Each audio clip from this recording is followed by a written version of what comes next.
Namaskaram, Deepak.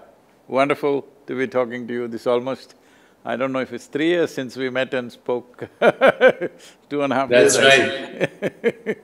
Wonderful. It's always a privilege, always an honor.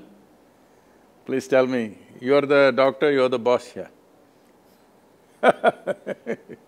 No, it's always a privilege to be in your presence, and I'm looking at your initiative for a conscious planet, and you can count on any support from me and from the Chopra Foundation.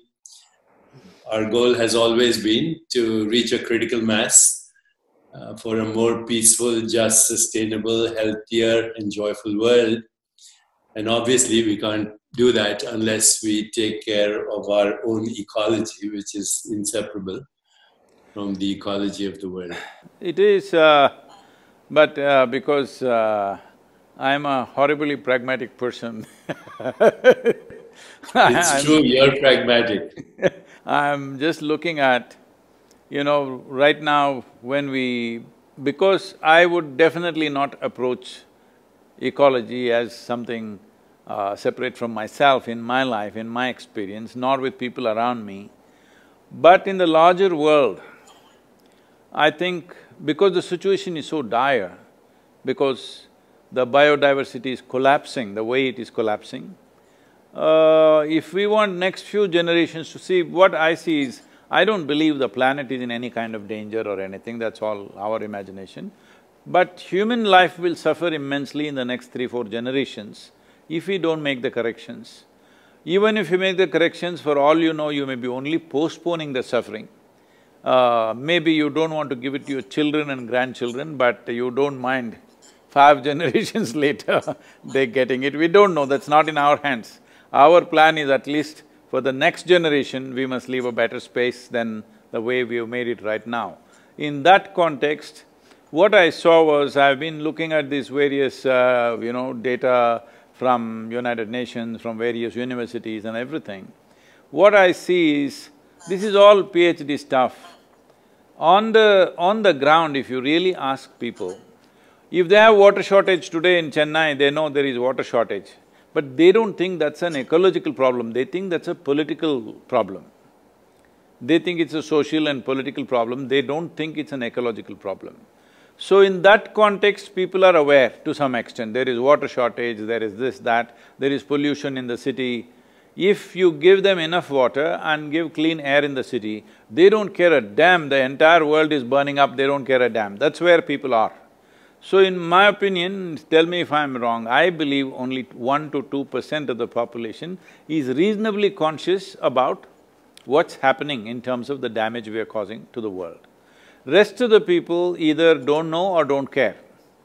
Another 2-3% are only conscious about air pollution in the city, water shortage, this, that, things that directly affect them, not things that are happening which are seriously damaging to the planet. And when I say damaging to the planet, I'm not somebody who thinks planet needs to be saved by us. If we just sleep for 25 years, everything will be back to normal, okay? That's all it is. So, not in that context, but as a fundamental responsibility to at least leave everything as it was given to us when we were born, how it was, at least to that level of ecological cleanliness, we must bring that much biodiversity we must put back, because particularly the maximum damage has happened in the last 50 years in terms of loss of biodiversity. 70% of the vertebrate population is gone in last 50 years, which is crazy. And 1 in 5 of the species which are on the planet right now are under some kind of threat. So with all this happening, I thought taking the world in segments of latitudes like equatorial climate, tropical climate, subtropical and temperate like this, all the nations which are in that band of latitude, at least 60% of the population should know what are the 5 things that must happen in our country. What are the 2 to 3 things that should never happen in our country? I'm saying everybody who's walking on the street should be conscious of it. Only when that happens, because nearly 90% of the nations are in some way democratic in their own style of democracy, they're in some way democratic.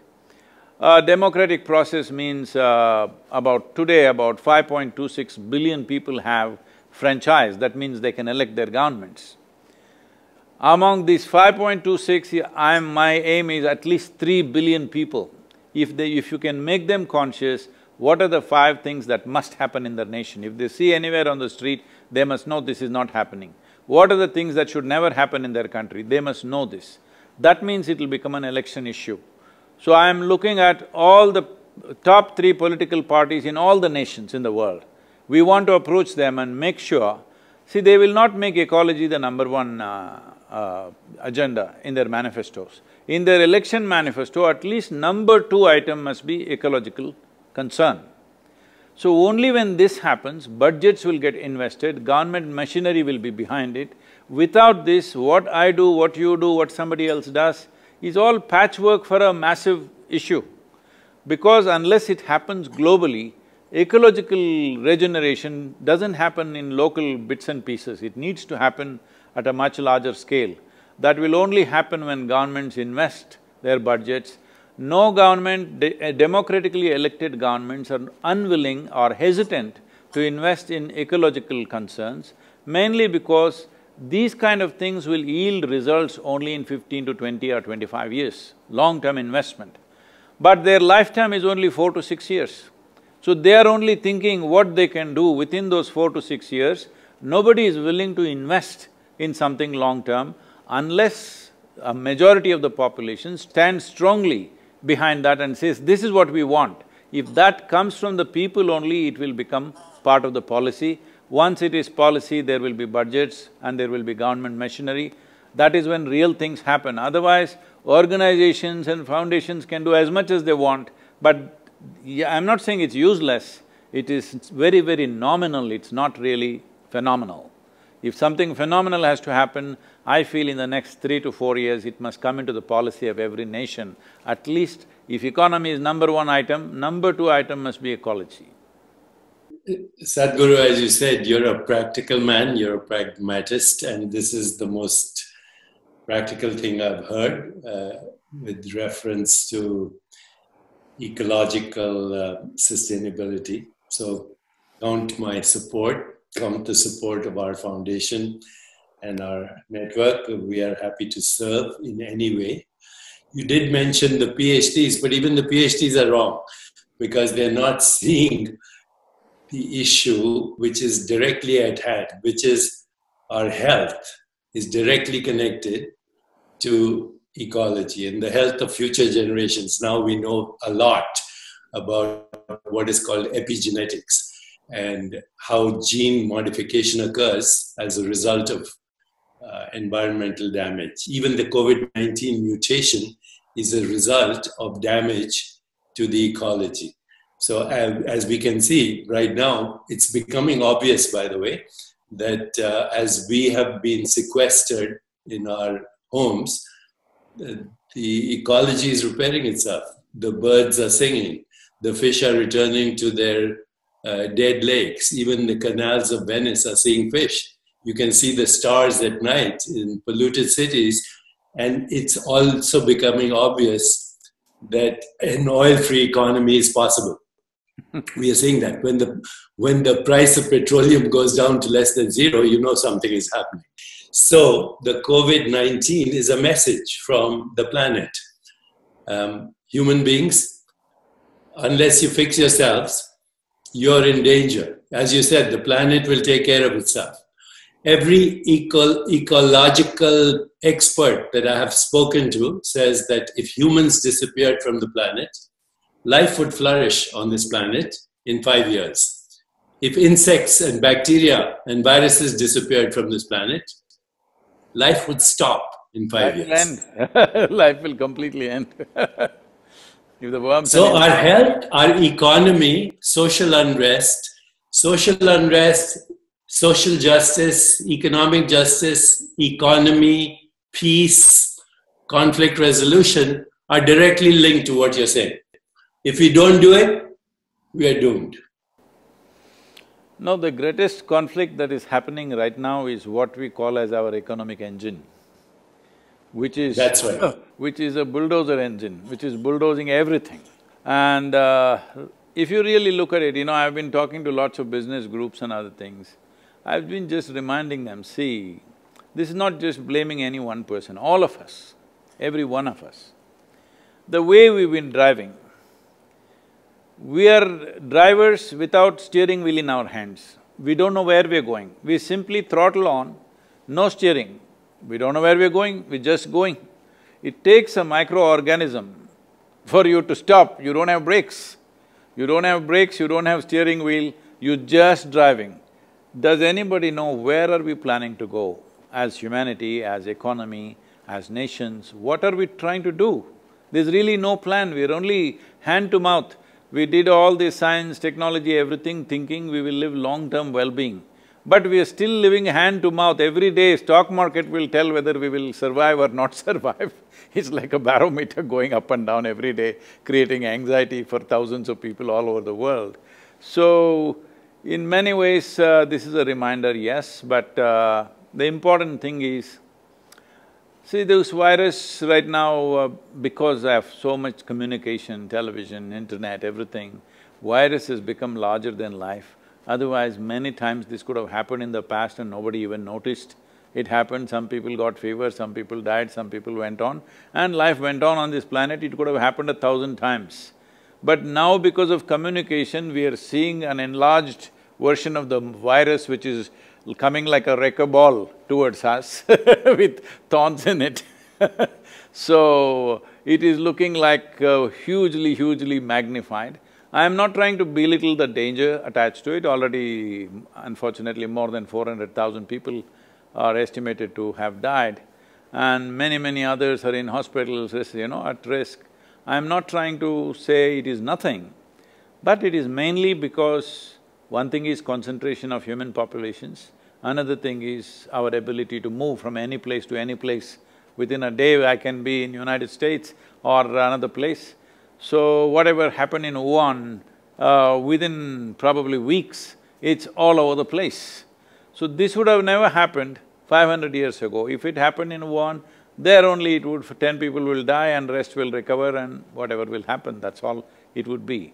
So, in many ways, it's our lifestyle, and even now, as far as you should know better, but from whatever I have got from various doctors and scientists, they are saying every day on an average, 128 scientific papers are being published about the virus. About a microorganism, 128 papers per day for last 2 months it's happening. That means we are breaking the microorganism's characteristics into that many parts and studying it in so many little parts. That means actually we know nothing about it. The only way we have done some successful control of this is by controlling human behavior. We've done nothing about the virus. Fanciful talk about vaccine is happening, but if we come up with a good treatment protocol, that itself is a miracle. If we have a good treatment protocol, if I get the virus, I will not die, I can recover with a few days of treatment. If that much assurance comes, people will go about doing their business. Right now, we are talking about how to completely eliminate the virus, do this, do that. I don't think so, we should eliminate the virus because what benefits it has within itself, we're yet to realize. We're only seeing that it's uprooting some lives. Yes, it is tragic for those who have lost their loved ones and those who have lost their lives, it's not a joke. But we don't know what it is hiding within its process, because as you know, and almost every other medical personnel, and today because of internet almost everybody knows, a large part of us is virus, bacteria, microorganisms, a large part of us. There is more of them than us. Compared to the cells which have multiplied from our parentage and the number of viruses and bacteria and microorganisms we have is much more. So, they are living with us, they are us in many ways. You cannot say there is something that is me and there is something that is microorganism, it's all mixed up. So without them we cannot exist, but without us they can exist. So, what great things they will do for us, we don't know. There is some research telling us that 100 million years ago, this whole human placenta came mainly because of a virus infection. So it is the virus which gave us this placenta, which gave us the possibility of reproducing successfully, and the mother's womb, what happens, all those complex creation process that happens in our mother's wombs was instigated by a virus. So we don't know what this virus will bring, maybe we'll grow horns or a tail or wings, I don't know what. Let's see, you must tell me, you're the doctor. Well, our current science, as you said, first of all, you said something very important. The virus is a very small bit of genetic information. That's what it is. It's a very small bit of genetic information which has now devastated everything from economy to health to politics to international relationships, etc. This little bit of genetic information has devastated the world. And you also said some of this alarm may be exaggerated because of the way, we communicate, and it's so easy now to get the information. Some of the television channels in India, the virus is coming like this, like a wrecker ball at you. That's right. That's right. But here's the advantage of this. Just because we can communicate, and we're doing so right now, we actually, through technology, are rewiring the global brain, the planetary brain, through technology. And this communication is very important, and these actions are very important, because without this conversation, we would only be in a panic mode. But with this conversation, we are seeing possible solutions, and you're offering a very practical solution. Here's the important thing to remember when we go for practical solutions is, even as we take the practical solutions, we have to see the direct connection between the genetic information in our body, and again, you used another word, maximum diversity of genetic information. The genetic information in our body, 99% is actually bacterial and microorganisms. 99%, maybe 95%. You're making me feel like a virus, huh?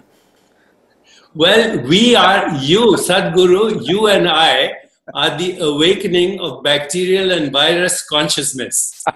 One day, the viruses and bacteria said, let's use this organism, Homo sapiens, as our host, and then we can survive. So we are actually the host for the genetic diversity of the planet. We are the host. If we ruin it, we ruin ourselves, because we depend on this genetic entanglement of genetic information, all life on this planet, not just human life, plant life, animal life, all life. You said in the mother's womb, we were shaped by these microorganisms, but actually as we journeyed out into the world, we absorbed everything. In fact, these days when people do smart obstetricians, when they do cesarean section, they actually take all the secretions of the mother and they put them on the baby's body. They put them in the mouth, in the nose, so that the baby can inhale these microorganisms, can smell it, can swallow it, and be covered by it, because our lungs and our intestine, our entire body depends on them. So is that being done as a standard practice? Say that? Is that being done as a standard medical practice? Among the smart obstetricians, yes. Oh. Right now, they are recognizing that in urban cities, 30% of the microbiome has disappeared. Mm-hmm. So if somebody lives in New York City or Chicago or Delhi, for that matter, 30% of their microbial genetic information has disappeared. And it is disappearing, and this is directly linked to chronic diseases like diabetes, heart disease, hypertension, strokes, indirectly to cancer, autoimmune illness, and propensity to premature aging, and all kinds of human problems. 90% of chronic illness is dysbiosis, which means dysfunctional biodiversity of genetic information in our body. And the people who are getting sick, by the way, the people who are even now, young people who are getting sick, they have what are called acute inflammatory storms in the body. So inflammation goes out of control in the body because they are panicking. they're panicking, they're stressed, they're agitated, they're worried about money, they're worried about their jobs. The death and morbidity, and we have published on this, I'm happy to send you papers, the mortality and morbidity of this virus is directly linked to stress, panic, sympathetic overdrive, and agitated minds. And that's why we need more than just a simple, simplistic vaccine solution, because if we have a vaccine, a year from now there'll be another mutation. The vaccine doesn't do anything. It doesn't look at the problem. Very clearly demonstrated in India that of all the cases we have, over 60% of the cases and over 80% of the deaths are only in 5 cities. There you are. In the villages where we are here, not a single case in all these villages around us. But only in Chennai, Mumbai, Ahmedabad, Delhi and one more city, what? Lucknow? Bangalore? Bangalore not much. Bangalore they've controlled well because of door-to-door management. I think it's obvious now with this that, ecology is the main issue of our times. The air is our breath. The oceans and waters and the rivers are our circulation.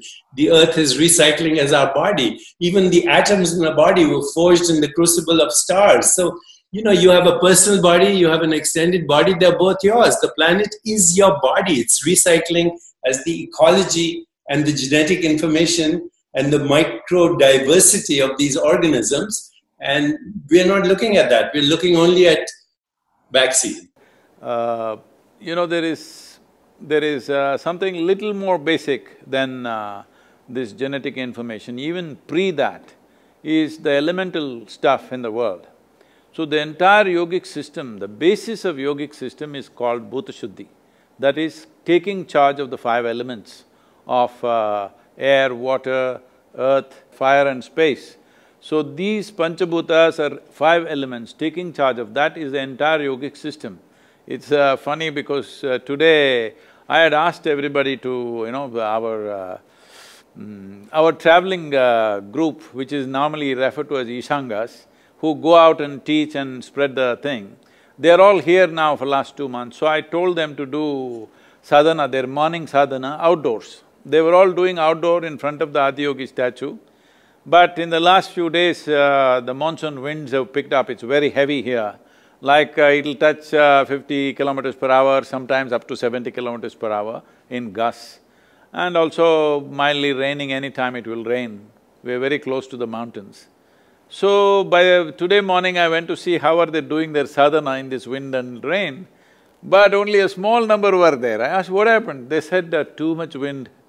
So I put them up now that from tomorrow I'm praying to the rain gods that every day morning 5 to 8 it must rain and all of you must be doing your sadhana in the rain. It's very important. This is not a boot camp to harass you or something, because if you distance yourself from the elements, you're gone. You may be alive, but you're gone because life doesn't throb in you, no realization will be possible, because if you want to touch the peaks of your consciousness, everything must be on. Right now, if survival itself becomes a challenge for you, what peaks will you touch? You will not even be interested. When survival is in question, nobody is interested in anything.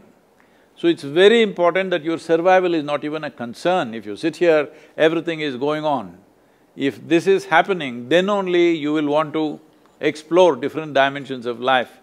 So from tomorrow on, everybody is there in full rain and heavy winds doing their morning. That's beautiful, that's beautiful. After all, that's the meaning of yoga, right? To be in touch with the source of all existence. And you're right, the Panchabhutas precede all genetic information. And that also comes from one undifferentiated consciousness. And if we want to be intimate with that consciousness, then yoga is the only way. Yoga is the only way in all its dimensions. We are doing everything possible. You must also join hands with us to change the image of yoga. Because I know in California, maybe I don't know how it's in San Diego, at least in Los Angeles, yoga means Lululemon pants and one day is my cycling day, another day is my jogging day, one day is my yoga day, that kind of stuff. So we are seeing how to change the image of yoga, that yoga is a comprehensive science and a process to bring this unity, because the very fundamental is unity. What you're talking all this time is just that there is no separation.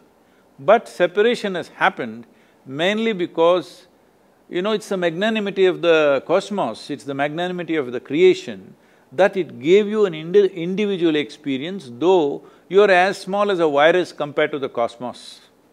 What virus is to you, you're just that, a speck of dust.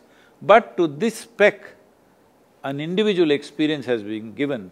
This is not something that you did, it is just the magnanimity of creation that we can sit here and feel like an individual experiencing all these things. But once we take this individuality rather too seriously, suddenly we will get imprisoned in our own individuality. Individualism is imprisonment. This imprisonment is not just creating mental structures and emotional turmoils, this is destroying body's ability to live strong. Living strong is not happening to most people simply because they've become cubicles of their own, that their individuality has become too strong, and people, unfortunately, largely, I'm sorry if I say something wrong, medical fraternity has not recognized that what you do with your mind and emotion will inevitably build a cocoon around yourself, and a cocoon is not a protection, a cocoon is a coffin. Well, I have nothing more to add. You've said everything. Just one phrase encapsulates everything. Yogast Kuru Karmani. Established in yoga, perform action. This is the call of the moment, and thank you for leading it. Sadhguru, thank you.